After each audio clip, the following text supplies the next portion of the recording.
Today's podcast is sponsored by The Morning Navigator, a daily newsletter written by Tony Greer, who is a 30-year veteran trader in the financial markets.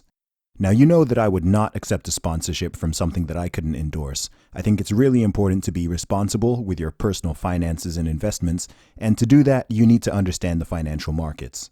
This is where The Morning Navigator fills a specific need for me. If you're trying to find actionable trade ideas or simply educate yourself about the markets, then The Morning Navigator will help you do both. Tony's hit ratio for filling me in on things I should know about is extremely high. The Morning Navigator makes complicated finance topics easy to understand even if you're a beginner.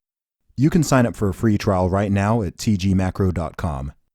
Now, the newsletter subscription normally costs $60 a month or $650 per year, but my listeners can get $100 off an annual subscription by using the code Zuby at checkout. That is the discount code Zuby, Z-U-B-Y, at checkout. You can sign up for a free trial today once again at tgmacro.com. Go check it out. What's up, ladies and gentlemen, boys and girls around the world? I would like to welcome you back to another episode of the Real Talk with Zuby podcast. On today's episode, we have got on a very, very, very cool guy.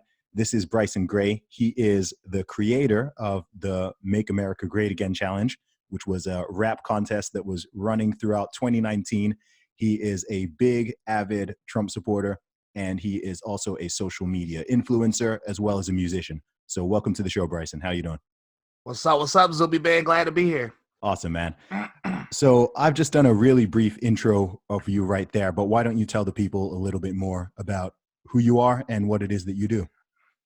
I'm a music artist. I've been doing music since as long as I remember myself being alive.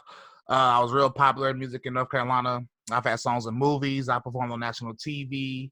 I've done a lot. I performed with 50 Cent, 2 Chainz, Future, J. Cole. I performed for a lot of people. I used to be a Bernie supporter. I used to be a far left Democrat because I grew up, and in our community, that's just how we all grow up for the most part. Then I had a red pill awakening. I red pilled myself just by simply doing research. And now I comment on politics. I'm very controversial, and I make very controversial political music. Okay, man, there's a whole lot to get into there. So why don't you tell us a little bit more about your own story and your own background? So you said that politically you used to be far left and you used to be a Bernie supporter. So tell us a little bit more about where you grew up and what that was like, both for you personally and also how that shaped your initial political beliefs following on to what you believe in now. Well, I grew up in High Point, North Carolina. And I mean, I don't even think it has nothing to do with the area. I just think for most Black communities, most people grow up knowing you have to be Democrat. It's not a question. It's not a conversation. It's just this is what you are.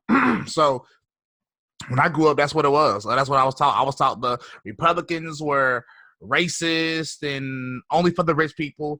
I was taught the Democrats were obviously not racist and for the small guys. You know what I'm saying? For the minorities. So that's just what I was taught. So when I was growing up, I voted for Obama, but I didn't vote for Obama because he was Black. I was never that type of person. I voted for Obama because Mitt Romney was literally a trash candidate. Okay. And I based my decision on what they said, but I still didn't dig deep into it. I based my decision on just what they said, whichever one sounded better to me, which is still not a good way to go, obviously. And Obama sounded amazing. So I did that. But see, the thing that started getting me into politics is after that, it was the Bernie versus Hillary situation in the primaries.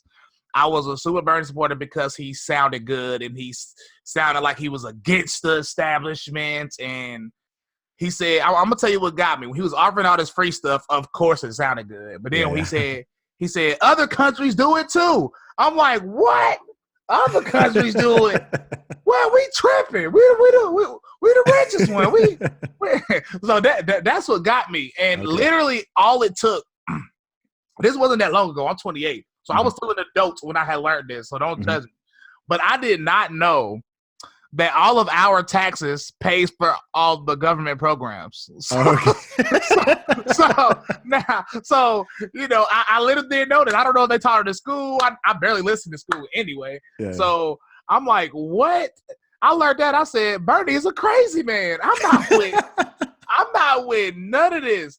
So at this point, I started getting confused about what I personally believed. But I had too much pride in Bernie already. I had signed up for the email list. I had sent money to his campaign. So I started doing research to try to find something that proves Bernie to be right. Okay. And in the process of me just going down, you know, the political rabbit hole, I think everybody been through it. Unless you've always been in politics, everybody that has recently started getting into politics, which is a lot of people, they went down that political rabbit hole. And it's like you really feel like you've been asleep a whole time and your eyes open. Okay. And I said, Bill, Bernie, that ain't it. Duh. So you know, in the midst of this, I'm watching the Republican primaries simply because Trump was in them. Honestly, I've never hated Trump. I've always thought Republicans were racist, which is why I thought Trump supporters was racist. Okay, but I've never hated Trump. Like, I don't delete old posts. I don't delete old tweets. I have a lot of old tweets saying I want to support Trump, but his supporters are racist. You see what I'm saying? Okay. Yeah, because I've always thought Republicans are racist. And this is what, like 2015, 2016? Yeah, like mid 2015. Okay. Or 2016, whichever one. I don't want to say that inaccurate. But so I started watching that, and this might sound crazy, but everybody talk about how Trump talks. To me, he said common sense. I mean, in my opinion, everybody else was like, oh, he said, I'm like, what?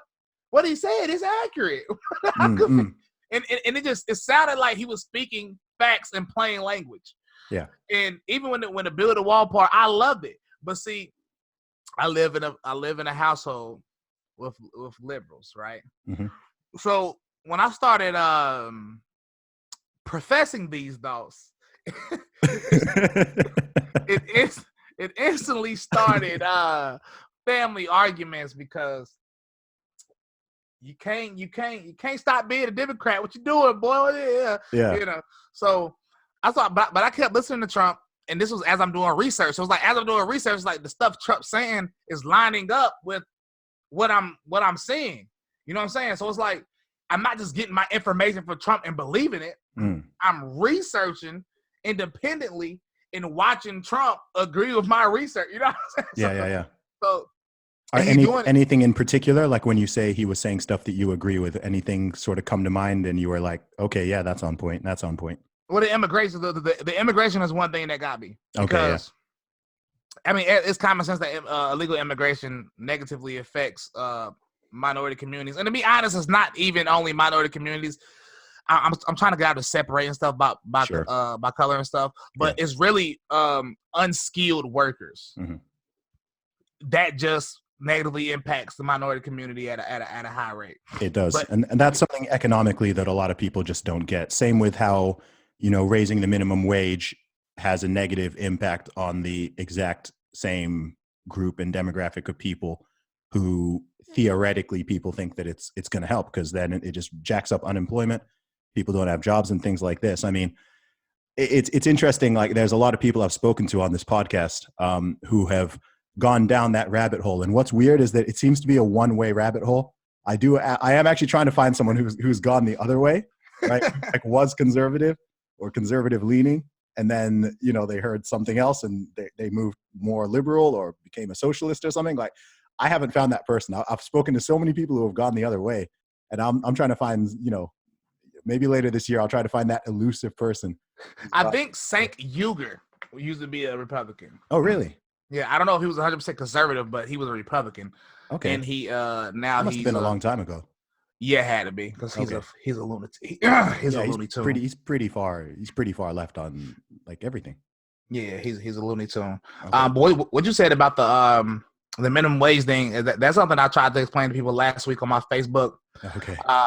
And people don't get it, but my parents opened up a beer store, an international beer store, like in 2012. My mama will lose her mind if I get that wrong, but something like that. And we was like doing a little better than breaking even in the beginning, because it's a new business. And I can just imagine somebody saying you had to pay employees $15 an hour. Mm. They couldn't do that. No. I mean, just doesn't. Like $15 an hour would literally just end small business as we know it. Yeah, not everybody's work is worth $15 an hour. Period. So if someone's work is worth $11 an hour, and that's what you've got available to pay them, and the government is forcing you to pay them 15, then they just don't get a job, or your business folds, or you jack up your prices, and then it just goes back in. Listen, I'm gonna be honest. This might be controversial. I ordered from McDonald's the other day. I ordered a double quarter pounder. Mm. They gave me my double quarter pounder with no bun. No bun. just beef. No freaking bread. No disrespect, but if you think these people deserve $15 an hour, you got me big. That's crazy. As you mentioned McDonald's, I mean, I'm based in the UK, so I don't know how aware of you are of this, but in the UK and in Europe, McDonald's, KFC, all these fast food joints, they barely have any people in there. Like, you order off a machine now. It's just a giant iPad. I think they're starting to bring it to the US, but it's already really common here. So you go in there, you don't need to speak to anybody. Yeah, it's just like a big iPad. It's got the menu on the screen, and you just select it. You pay with your card at the machine. The only person you talk to is the person who hands you the bag.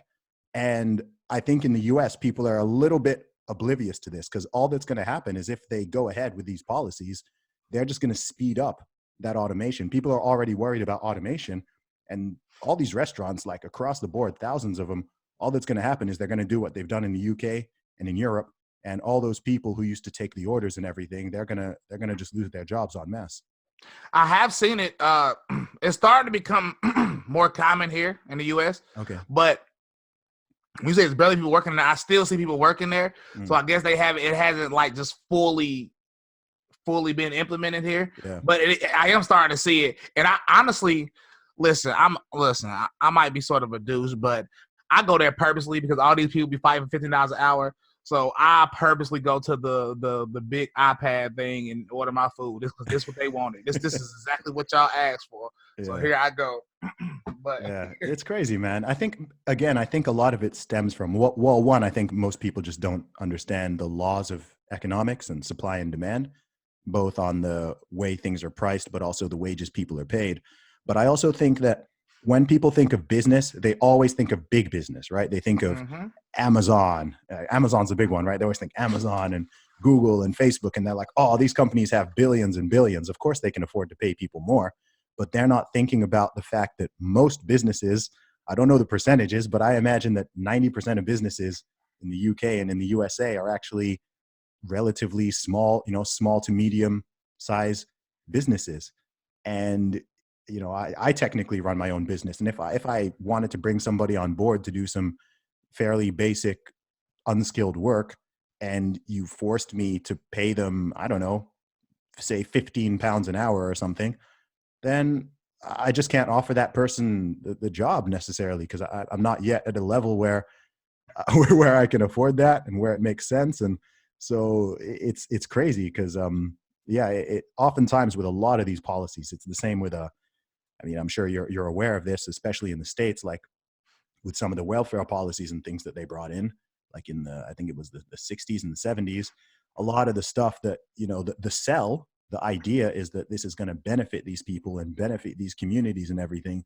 But sometimes what actually happens, just because of the law of economics and the way that human beings behave, it just ends up decimating things, right? So you offer certain welfare policies and the goal is, okay, we're going to help minority communities, or we're going to help certain socioeconomic groups or whatever. And so we're going to create these incentives. And then what happens is you get, broken marriages, broken households, less fathers in the community, all that kind of stuff. And it's crazy. I mean, a lot of people, like I'm actually was really looking forward to speaking to you as well, because I, obviously being a British guy, I catch a lot of flack from certain Black Americans, especially on social media, right?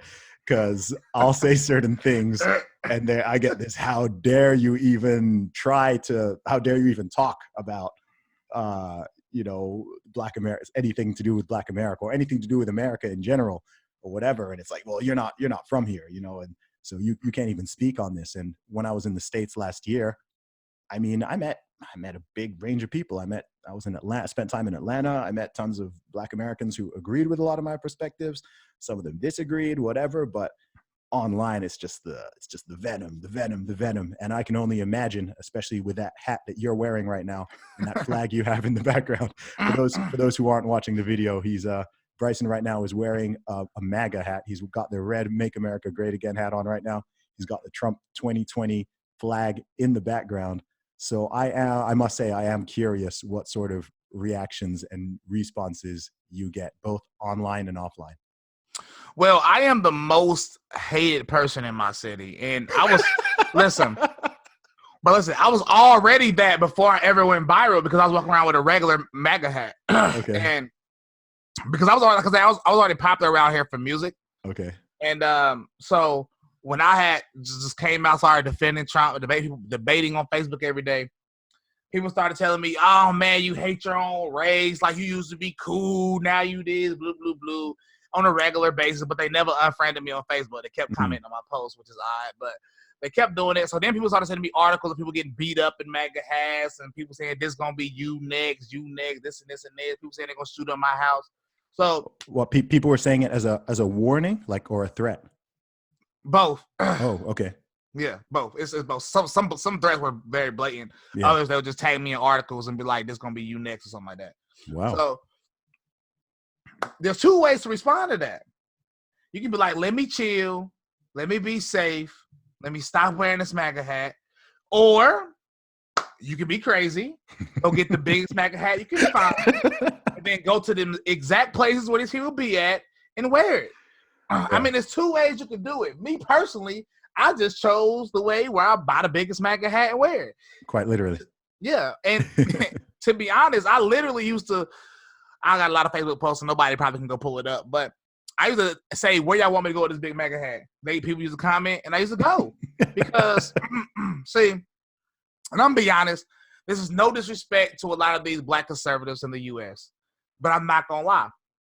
I'm being very blunt right now. No disrespect, but a lot of these Black conservatives, you can tell they did not grow up in Black culture. Not saying they didn't grow up in the Black community, but what's considered to be the American Black culture, which is a trash culture, by the way. It's terrible. Okay.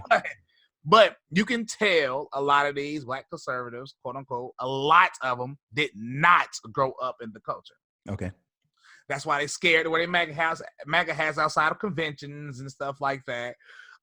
That's why they always compromising and backing out, and they don't know how to handle these people, this certain group that's just angry. You know what I'm saying? They don't know how to handle it. It's not to back down. So what's funny is the only person I've seen that has transitioned more people than me is King Face. Okay, yeah. And I don't know if you've seen King Face. I have, yeah. He crazier than me. I have come across King Face. He used to be a gangbanger, you know what I'm saying? Yeah. So he probably changed more people than me. But that's because listen, I've never been a gangbanger. So, oh snap, did my camera go out? Yeah, we lost your camera, man. You can still hear me though? I can hear you. Can you get the video back on? I'm trying. Okay. Let me see. What the heck? I gotta buy me a new computer. This is weird. Hold on, I'm trying to get it back up. No worries. I can edit this out. Okay. I don't even know how it went out. I'm literally just sitting here. Oh. It's not switched off on Zoom, is it? I know on Zoom. My whole Zoom app just froze. Oh, for real? Yeah, because it's back now. It's not even letting me click to start this. It's not even letting me click the start video thing. Let me try this. No, not that. Let me try this. Maybe one of my USB ports going bad. Yeah, sometimes the USBs go a little. So I try not, once I've got stuff set up, I try not to touch anything. Yeah, that's why it's weird because it's never went off. I do a I do a show every day at 12, every Sunday at 12. Mm-hmm. And I mean, there Okay, you we go. got you back in. Woo, okay. That's Okay. fine. I'm just gonna clap so that when I edit the audio, I know where we are. Okay. Yeah, man. So you were saying that you learned how to kind of handle the heat. I mean, I didn't even learn how to handle it. I've just always been this way, and like a lot of other people might be scared of this community, but see, I grew up here, and I was already like this in my community. I mean, it's just like a natural. I don't even know how to explain it. It's natural. I got you. Know what I'm saying. I got you. So, and like I said, it's two types of people. Certain type of people won't do it. Me, I will literally go anywhere with that big MAGA hat on, even places I know I shouldn't be. I was in DC in a very urban area and got into a crazy altercation because I walked there with, not only did I have my cowboy MAGA hat on, I had that flag. I had it as a cape.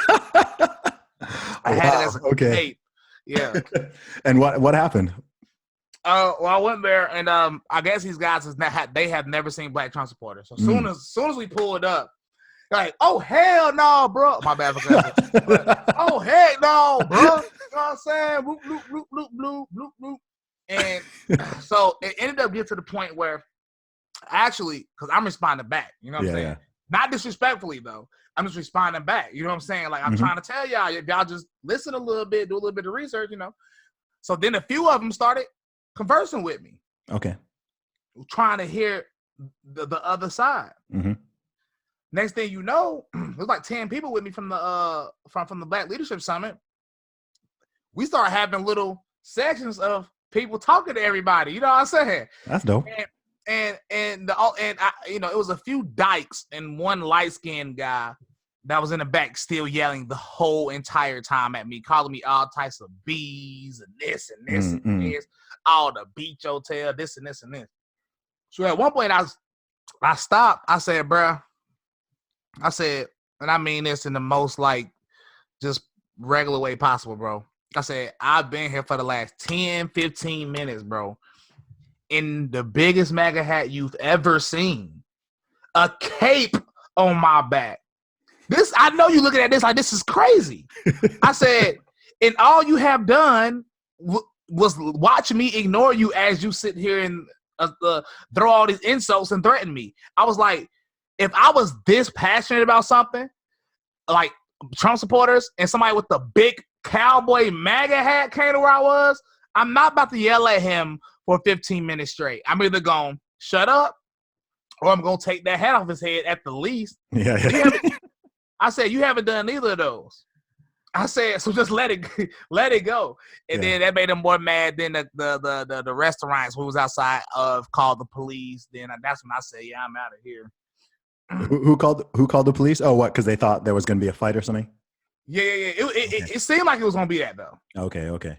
Yeah, it seemed like it was going to be that, only because of that one dude, though. A few of those people was willing to listen, but this one guy had a few of his dyke friends hyping him up. Okay. And so he didn't stop. But and plus, we was in DC, you know, you're not supposed to have guns in DC.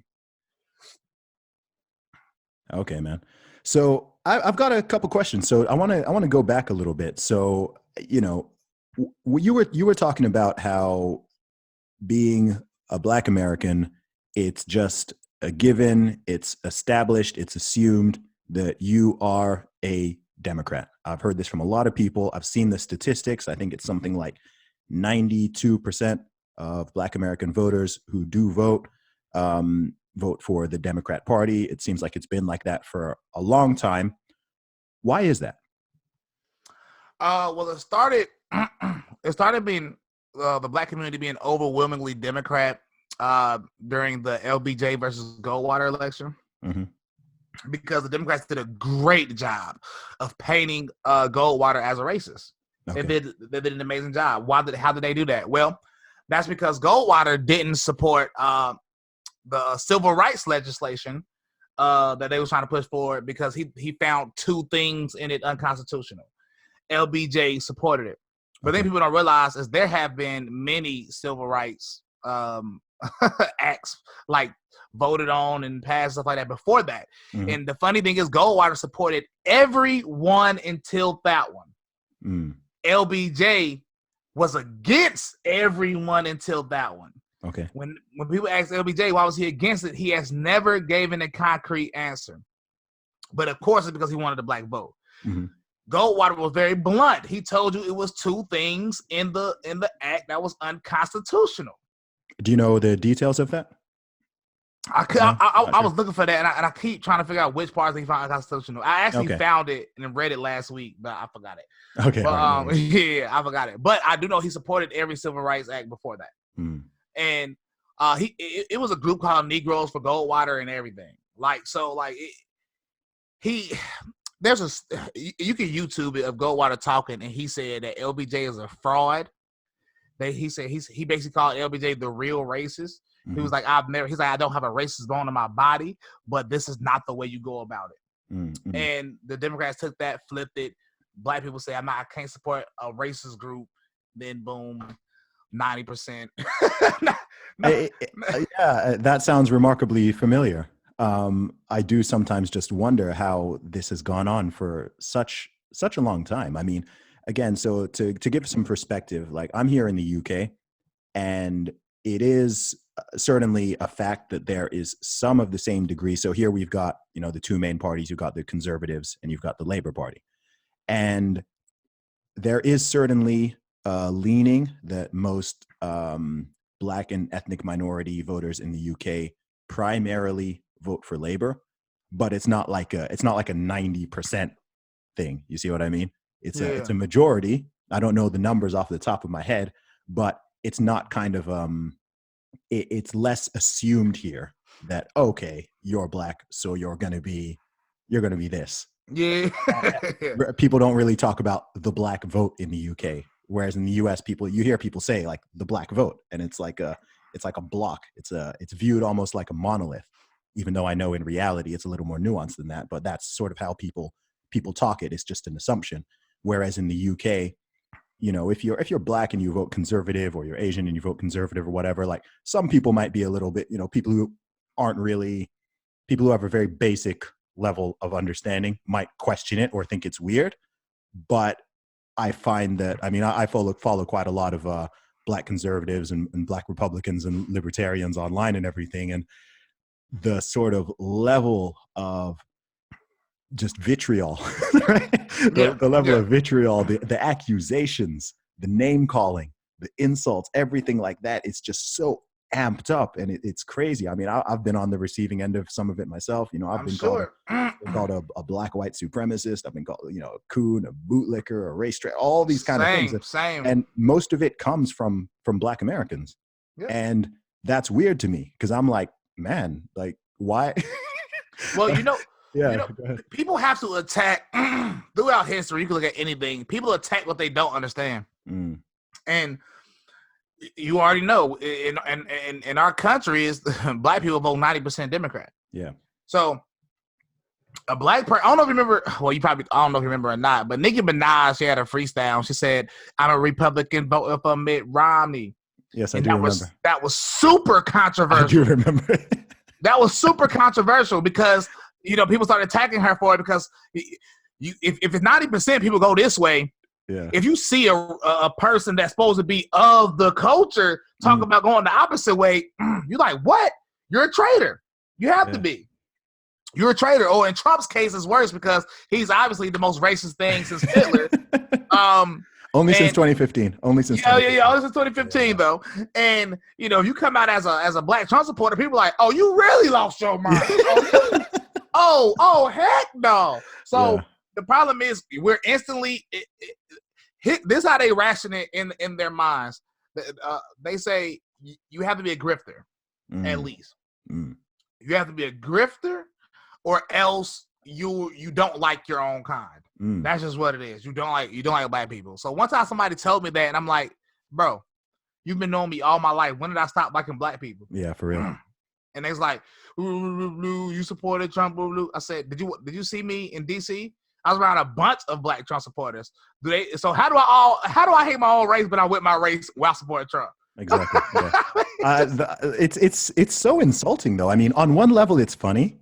Like on one level, I do find it funny. Like I remember there was what's that silly celebrity? Was it Bette Midler? And they had that picture from a Trump rally, and they had a bunch of black people in the back, and some of them had the MAGA hats on and stuff. And she posted a photo of them, and she was saying something. She said something like, you know, look at these black people at the Trump rally. They were either paid, they were clearly either paid, or they're mentally ill. Yep. And I'm like, damn. You know? I'm like, yo, that is, and then the Kanye stuff last year. I'm like, yo, that is legitimate racism. Not like I don't like to throw that word out there, but I'm like, no, that's like legit. That's like legitimately racist. Listen, white liberals are like when they see black Trump supporters, I'm telling you, it's crazy. When we was in DC, I walked downstairs to meet everybody, to meet all the other, you know, conservatives, and this older lady in DC, you know, DC is 90% liberal. And this older lady in DC said,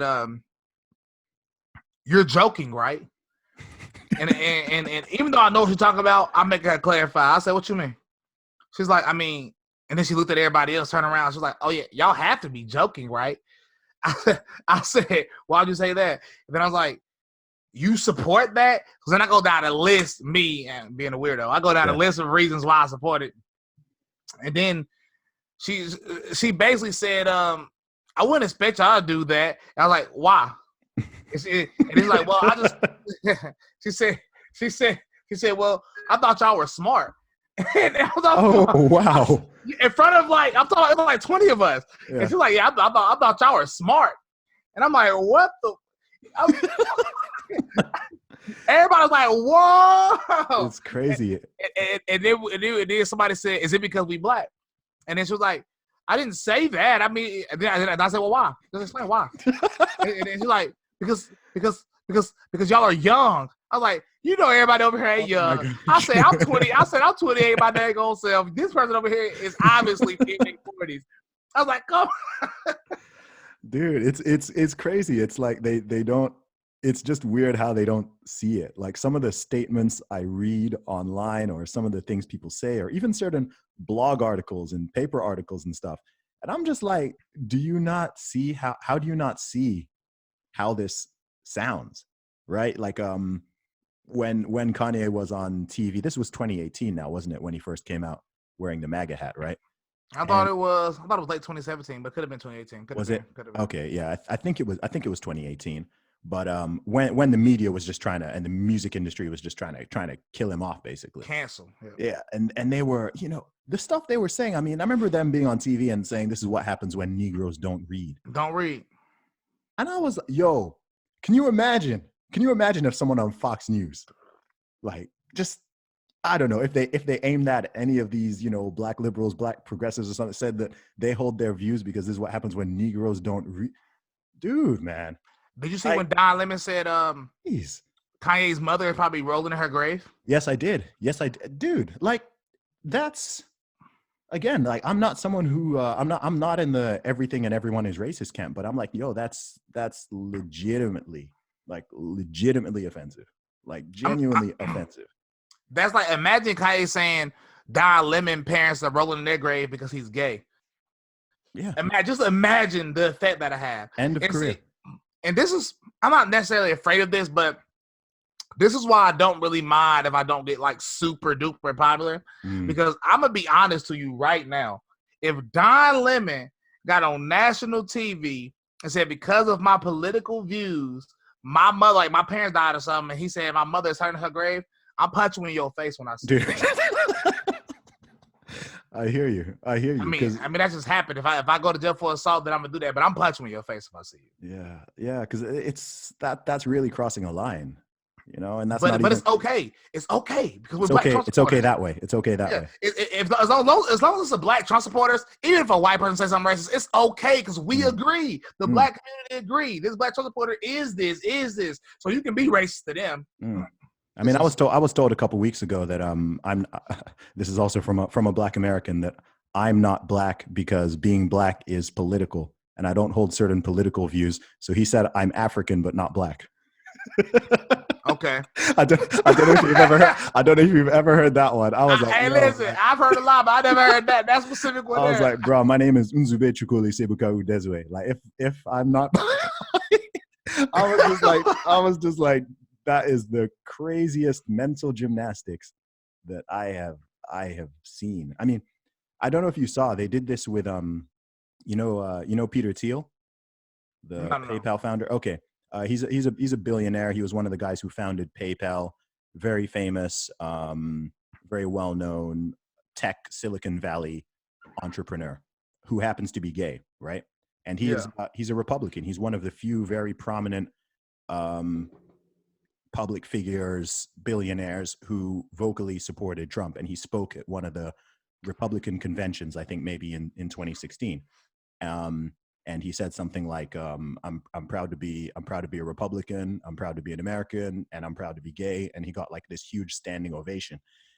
And then the whole gay media, they tried to cancel him, right? And they were saying that he's not, that Peter, what did they say? They said one of the headlines was something like Peter Thiel likes to sleep with men, but he's not gay.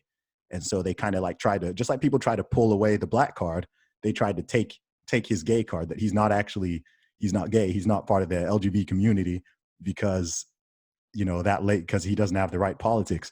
And there's this weird thing now of trying to sort of take away someone's blackness or take away someone, like whatever criteria it is, any group who they believe is supposed to be on their side. If there's an individual who doesn't fit that line, then they'll go, oh yeah, Bryson, he's African American, but he's not black, or something. Yeah, like I get that a lot. Oh, okay, yeah, that was Actually, I don't know if you've seen the video of that football player rapping a Young Jeezy song, a white guy. I have not, no. Yeah, he was rapping it. Like, it was a rap song. It was a white guy. I ain't gonna cap. He was killing it. Yeah. Somebody on Facebook that know me in real life tagged me and said, we trade Bryson for this guy. Wow. Yeah. Wow.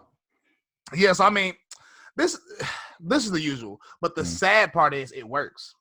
There's once again, there's a lot of black conservatives that do things specifically to continue being accepted by the black community. And I think that's how a lot of these subgroups started, because they want to be conservative, but they also don't want to be called, not black. So they cater to the feelings of the black culture and community, and they go certain things. Like, to be honest with you, I'm about to say something else controversial. What does pro-black mean? What is that? What does that mean? I don't know, bro. I do. It can only mean one thing. If you're specifically saying you are pro-black, that means you pit being black above the races and everything else. Yeah. Period. Yeah. So, and I pit this in one of these black conservative group chats, and one person was honest. They said, yes, I care about the black community more than other communities. Mm-hmm. I said, finally, somebody with some balls to say everybody else trying to do mental gymnastics and all of this stuff, and it's literally all to continue to be accepted by culture. But see, that's a lack of confidence in the United States of America as a whole. That's how people get you when they say you're not black no more, or they say you're not gay no more. If you do this, you don't want to be not accepted by the group, because we naturally have a tribal mentality. Mm-hmm. So, you know what I'm saying? The stuff like that, those attacks, they work on a lot of people, and it make a lot of and it turns things. It makes people irrational. Me, I genuinely don't care. Yep. I do. Not caring is a superpower. Not caring is a superpower. And no disrespect, but I'm black. You can't change it. No, you can't take that. No, you can't take that. When I start seeing people trying to make being black, or this new silly phrase that they call blackness, right? And they start trying to make that something political, or so, like, they try to change what it means to fit their little agenda, right? So, oh no, it's not just about skin color anymore, right? Okay, Rachel Dolezal, oh no, she is black. Ben Carson, he's not black, and you're like, wait, what? you're like, wait, run that by me again. And it's so insane, because with a lot of these situations, I mean, I've got a really simple rule with a lot of this stuff is I replace the word, black or white or whatever word is being used. I just replace it with a different demographic. Okay, so if someone says something and they say, I don't know, they say all white people are X, and they're like, oh, but that's not a racist statement. And I'm like, okay, replace the word white with black, replace the word white with Jewish, replace it with Latino, replace it with Asian. Tell me how that sentence sounds. And they're like, oh, but it's different. And I'm like, no, it's not. Or if someone does it the other way around, right? If you've got these people who are, say, you were just talking about the whole pro-black thing, okay? And it's like, look, I'm pro-human, period, right? I'm pro-human. I think whatever is good for what's good for the individual is good for everybody. I don't think you need a policy for black people, a policy for white people, but that's pretty racist thinking. if you do think I'm that telling you, right? this is what I'm saying. What am I the crazy one? No, you're not. You're in safe company here, because I see this as well, right? So when I'm seeing people saying these certain things, I'm like, yo, if there was a white guy saying this, you would be calling this person like a neo-Nazi white supremacist. Instantly.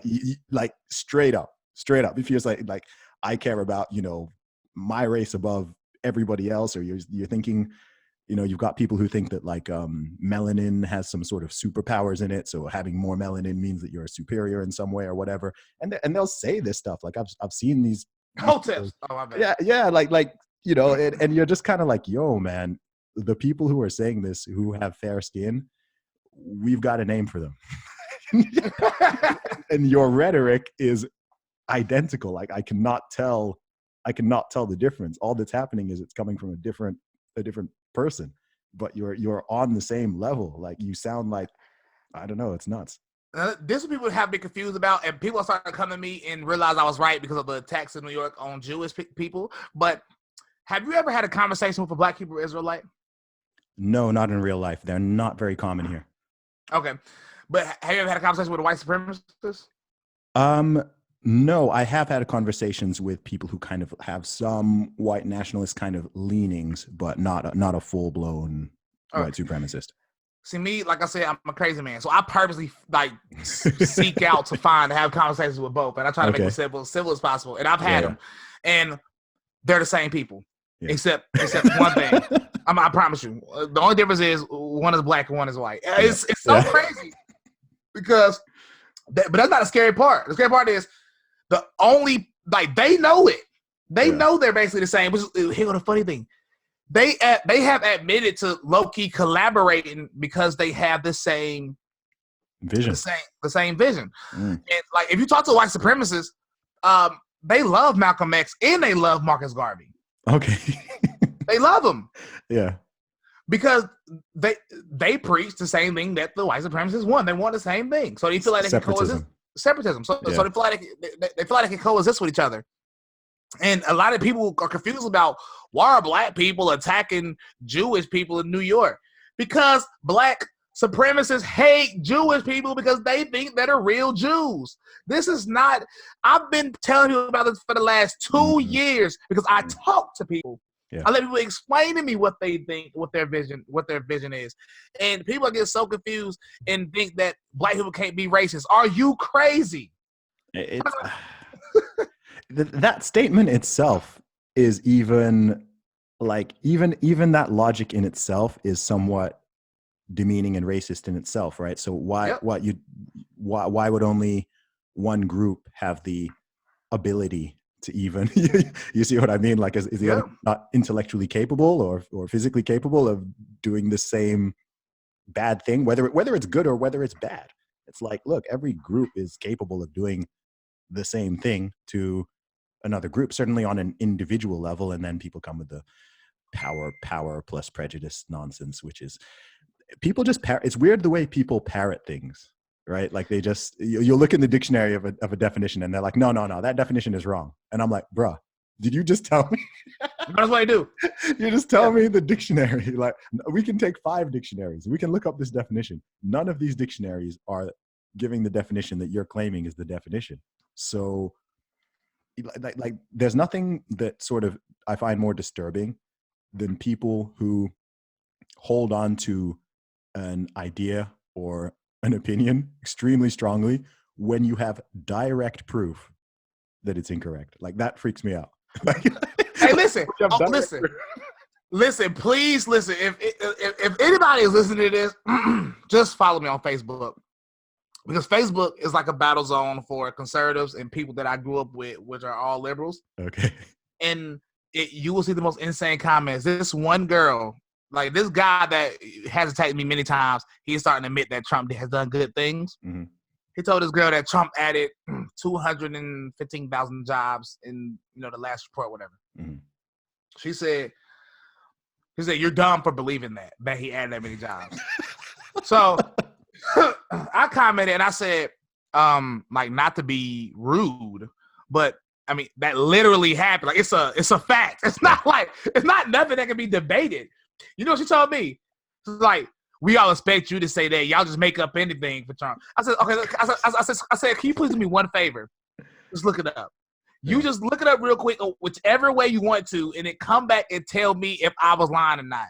And then she said, I don't have to. I said, like, I'm just appalled. I am flabbergasted. I am shocked. It's insane. That's when I just have to leave certain conversations because I'm like, look, if you're gonna be this hard-headed and this dishonest that I can like show you a fact and you're like, that's not a fact, then we can't really converse anymore because the fabric of reality has been torn. Listen, I have a friend who's been my friend for like at least 7 years. She's one of them extra pro-black people. Mm-hmm. I brought her on my show. Okay. And she said black people can't be racist.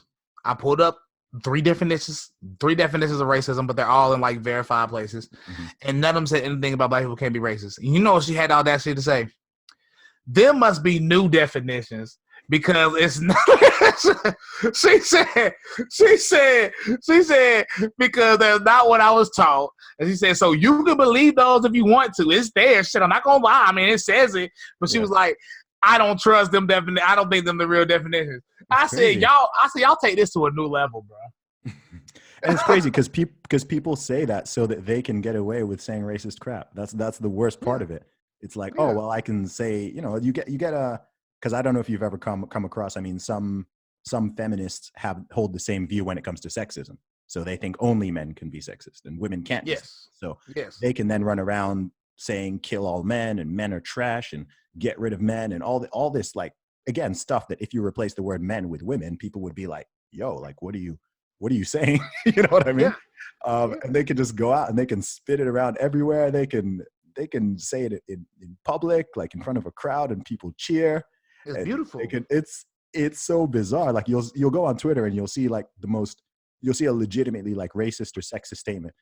It sounds like 25,000 likes. Yeah.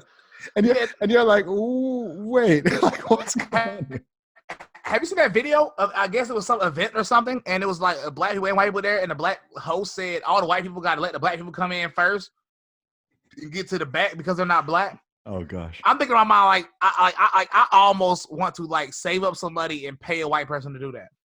Dude. Just so I can compare the two videos and release them and be like, let's see the difference of the, because like it's scary to me because I feel like this is conspiracy theory, Bryson, right here. But I feel like there's a plot, there's a plan by I don't know who to create all of this internal division, even though it's unnecessary. Because even a lot of things we mistake for racism, it's really classism. Poor people go through the same thing. Middle class people go through the same thing. Rich people go through the same thing. Jay-Z is not currently going through what somebody in the hood going through.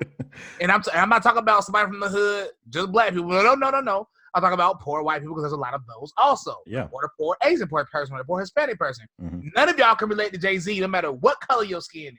You mean you don't have Basquiat paintings in your house? Period. Point blank. So I think a lot of things are actually way more simple than what people make them seem, and I think there's some plot to create it because a lot of this stuff is definitely. I don't think that's a conspiracy theory, man. I think that's obvious, and I think it's been obvious for some time too, because. Look, this is one problem I have. So a lot of times people ask me why I oppose identity politics, but also why I'm so critical of this sort of modern, sort of left-wing, progressive, woke movement thing. I don't even know what to call it. Intersectionality, wokeness, progressivism. I don't really know what to call it, right? You know what I'm talking about, though. Yeah. Just dividing people based on these groups and these boxes that they tick and trying to fit them into these things. You're a black lesbian woman and this is a straight white man, so we must, treat you differently or talk differently or whatever. And you have privilege and you are oppressed and all this stuff.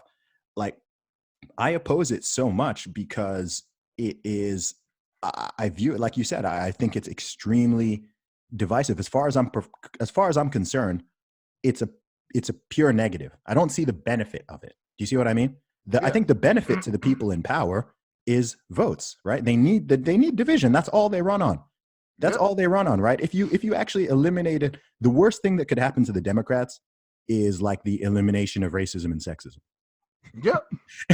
And which is why they're starting to invent it now, right? It was there in the past, but now they're starting to invent it in places where it's like, oh, really? Like something that wasn't racist 3 minutes ago is now racist. Like, milk is now a symbol of white supremacy. The OK symbol, right? Like they're starting to like make up, they're starting to just create stuff. And you're just like, wait, like, so as far as I'm concerned, I think it's very insidious. Do you know what I mean? I think it's very insidious and people just go along with it. That's the problem. Like not a lot of people question it. Man, so I work with Brexit, right? With Candace Owens. And there's a Brexit event coming up and we had one last year. And one of the criticisms is at least 90% of the people at the Brexit event was not black, right? Mm. And everybody's going in on this saying, oh, this. If it's Brexit, it should be only black people there. Then I was like, oh, okay, that's cool. I said, what if only black people supported civil rights? Or what if only slaves said they didn't want slavery? Mm.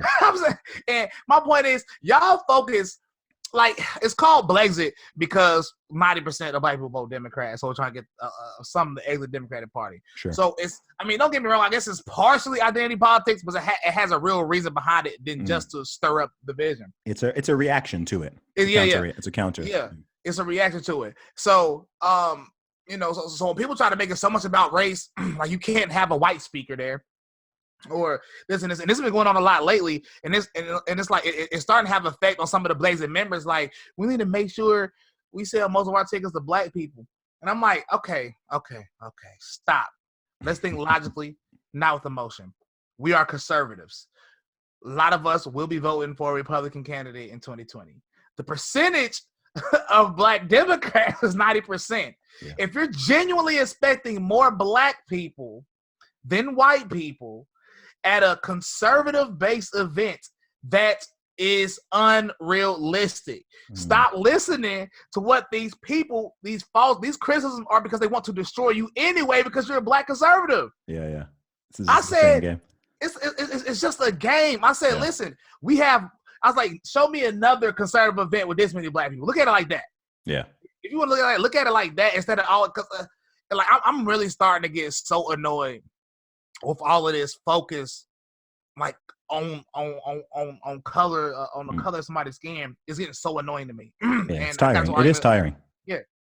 I got to an argument with a few conservatives about it the other day. Like, it's like every day they make sure to post something to make themselves seem pro-black, or they'll just flat out say I'm pro-black every single day. And I'm like, I swear, I just really hope these white conservatives start saying they pro-white, so I can just laugh. Please say it. Tag black people when you say it also, because I am just, I'll be honest. It's driving me crazy because I didn't necessarily expect it on this side of the aisle. I didn't expect it on the right. You know what I'm saying? Mm-mm. I thought all of us were better than that. And we knew that there's really one race, which is the human race. And though each communities have their differences, statistically, I never deny facts and statistics. But at the end of the day, it's more about financials than it is about the color of somebody's skin. It is. It's honestly driving me crazy. I'm not gonna lie. Yeah, and that's one other big difference between the U.S. is this identity politics crap is starting to sneak into the UK a lot more than it used to be, right? It's like, I don't know, America sneezed and the UK is starting to catch this virus of trying to split people down these same sort of lines. Because in the UK for decades, probably maybe even longer, it's been more of, if people are going to split society in a way, it's more socioeconomic based. right? You hear people more talk about the working class, the middle class, upper class. It's less, white people, black people. Well, that's what it is, though. Sorry? What it is the economic classes. That's Yeah, really sure. the separation. Yeah, that is the bigger separation. But in the U.S., it's like, I mean, I can understand some of this given the different history. But in the U.S., the default mentality is almost to assume that rich equals white and poor equals black. People almost use them as synonyms, which I find offensive. Right? It's people almost use them as synonyms, which is just factually totally incorrect. There's this idea that every white person is just like ballin' and they've got an island and they're on a yacht sipping champagne, and every black person's like in the hood and is like poor. I mean, there's hundreds of thousands of black American millionaires.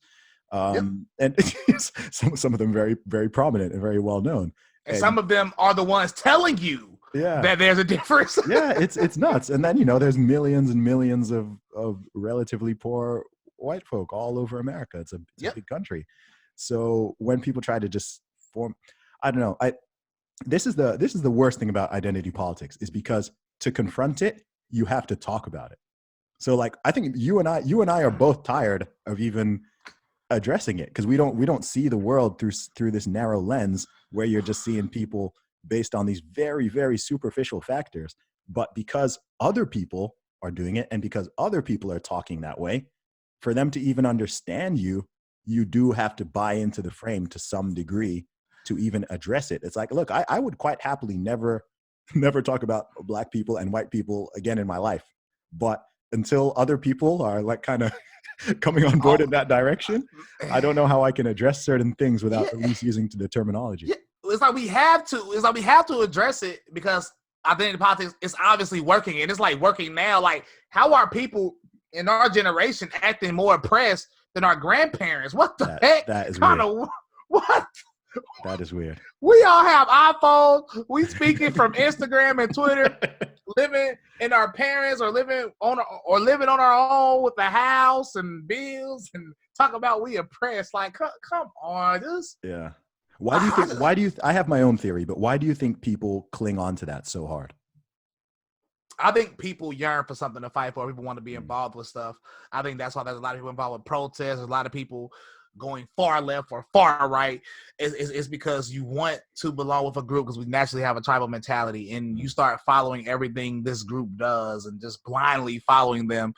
And I think it starts having an effect on your children, then their children. I think we're here right now because of all that. Yeah. No, I agree with that. And I also think it's because I think the victimhood complex is, it gives people, it's an easy excuse, and it's a permanent excuse. So no matter your own failings, no matter what you do wrong, whatever your outcome, whatever, you can always go, oh, well, it's because, I'm black. We live in a white supremacist system. Yeah. So of course, systemic, institutional, blah, blah, blah. Like it's always the same words, the same phrasing. All of this stuff is the reason. It's not me. It can't be me. It's just, and even if I do something wrong, it was the system that made me do something wrong, right? Like it's I went live with this girl from my city, because like I said, I always talk to people that disagree with me because I think it's very fun. But she told me that she said she's struggling because she's a black woman in America. I said, "Do you got kids?" She said, "Yes." I said, "Did the government tell you to have them kids?" And she was like, "No." I was like, do you think having kids is a beautiful thing, but it's partially why you financially not as free as you would be without them? Like, I was like, you chose to have them beautiful kids and take care of them. And then I was like, you chose to have them with a guy who unfortunately didn't stay. I was like, so the reason you are in what you claim to be struggling is very obvious and blatant. Why? And you're still good. You're on FaceTime. You're on Instagram Live with me right now, posting from Instagram. You take care of your kids. What are you complaining about? It's like, well, I'm living paycheck to paycheck. I said, who is it? Who is it living paycheck? I can't. Hey, listen. When these Democrats say too many Americans living paycheck to paycheck, and people start repeating it, it pisses me off. What are you talking about? How are you supposed to live unless you're rich? Unless you're rich. Listen, my parents are middle class. Now, I think my mom got a crazy raise. I think my parents are middle class now. You know what I'm saying? Guess how they living? Still.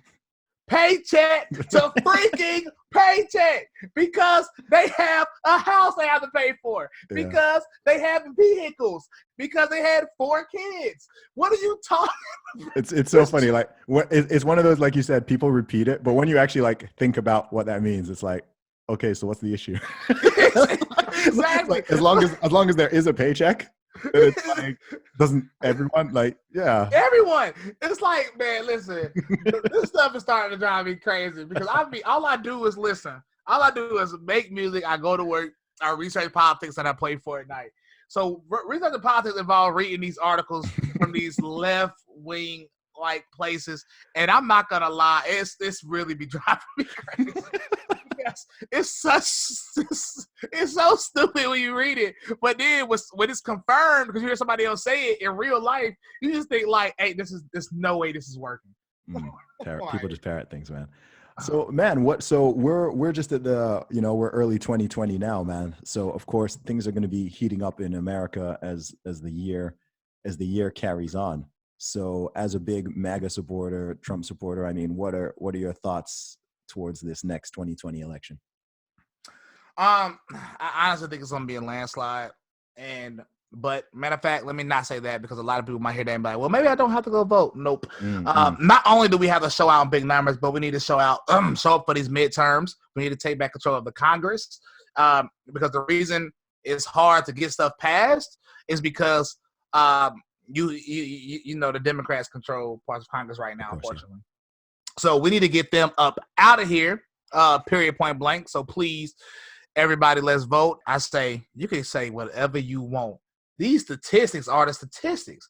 If you like them, you like them. If you don't, you don't. Like somebody said, a lot of pro-black people like to say, well, white people kill each other at sort of the same rate as black people kill each other based on race. I said, sorry, person, but black people, men, are responsible for around 50% of homicides in America. Every race gonna kill their own race the most, just like every race is gonna date their own race the most. Like every race gonna hang around their own race. That's common sense. Yeah, proximity. I said, but let's look. I was like, you people tell you stuff like that so you can avoid the real truth that black people are responsible for 50% of homicides in America. I was like, black women who are less than 7% of the population are responsible for close to 40% of abortions. If this is not alarming to you, something is wrong with you. Yeah. And that's that's how it's so insidious. That's how it's so insidious because the people who are promoting and pushing for that and who are trying to push Planned Parenthood into, oh, we want to make sure more women of color have access to reproductive care. That's how they'll phrase it, right? That's how they'll phrase it. But I'm reading between those lines. I'm like, yo, I know exactly what that means.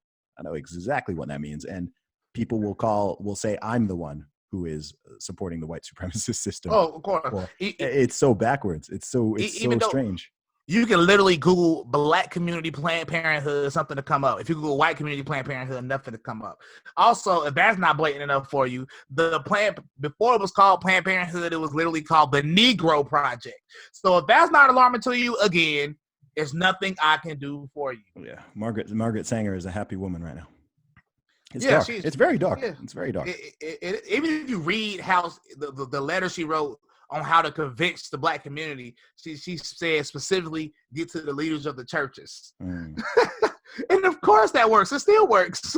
It's nuts, man. I'm just having a look at the time, bro. We're gonna have to wrap this up, man. We can definitely do another one in the future, man. It's been really good to talk to you. But before we go, let the listeners know where they can find you online. On Instagram, you can find me at Bryson Creates. On Twitter, it is Serious versus Vodka. It's very odd, but if you type in Bryson Gray in a search engine, that should be the first thing that pop up. Bryson Gray on YouTube, Bryson Gray on Facebook. I have a album coming out called MAGA Ain't Got No Color within the next few weeks, so look out for that. Awesome. Bryson, thank you so much for coming on the show. It's been great getting to know you, bro. Thank you too, man.